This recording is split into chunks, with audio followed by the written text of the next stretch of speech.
Enter player 1.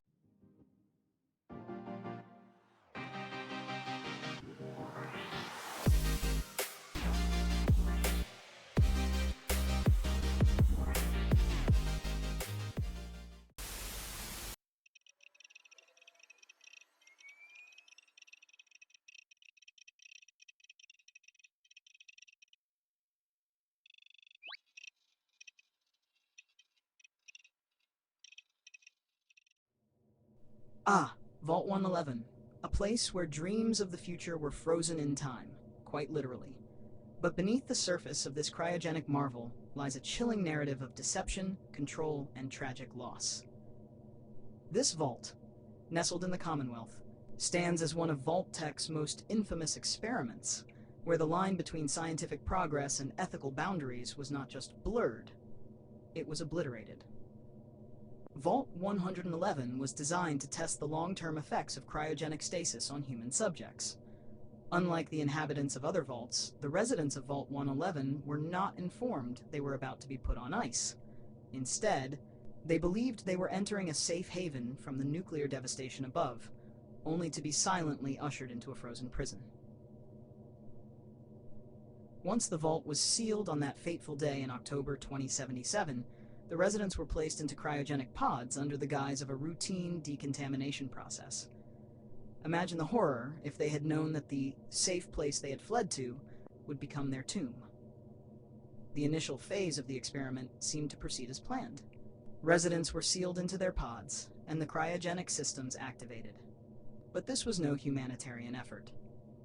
Vault-Tec's objective was clear: observe the effects of long-term cryogenic stasis on the unsuspecting residents. According to the records left behind, the staff's duties were rigorous. The research team was required to monitor the vital signs of the frozen residents, ensuring that their cardiopulmonary and cognitive functions remained stable.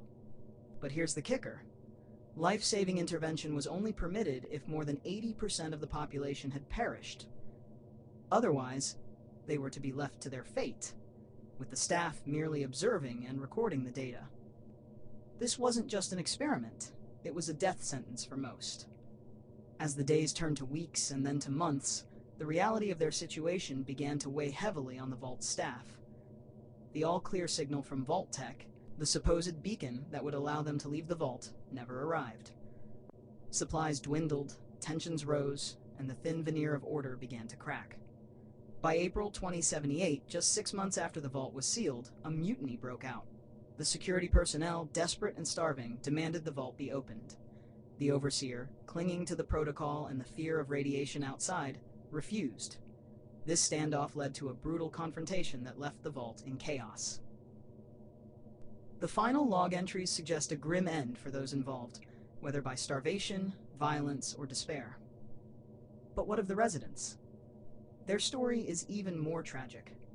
The life support systems failed one by one, snuffing out the lives of those who had once looked to Vault 111 as their salvation.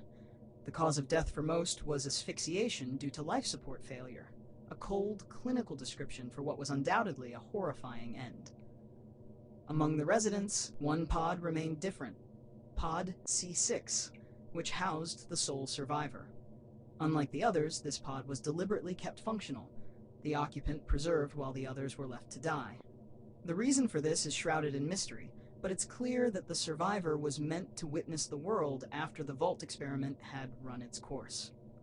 Vault 111 stands as a stark reminder of the lengths to which Vault-Tec, and the shadowy powers that supported them, were willing to go in the name of progress. The residents were pawns in a game they never knew they were playing, their lives sacrificed for data and observation. As we delve deeper into the lore of Vault 111, it becomes evident that this wasn't just an experiment in cryogenics. It was an experiment in control, in seeing how far humanity could be pushed before it broke. And break it did, leaving behind a legacy of frozen bodies and unanswered questions. In the context of the upcoming Fallout TV show, Vault 111 could serve as a powerful narrative tool, a symbol of the pre-war world's hubris and the price of unchecked scientific ambition.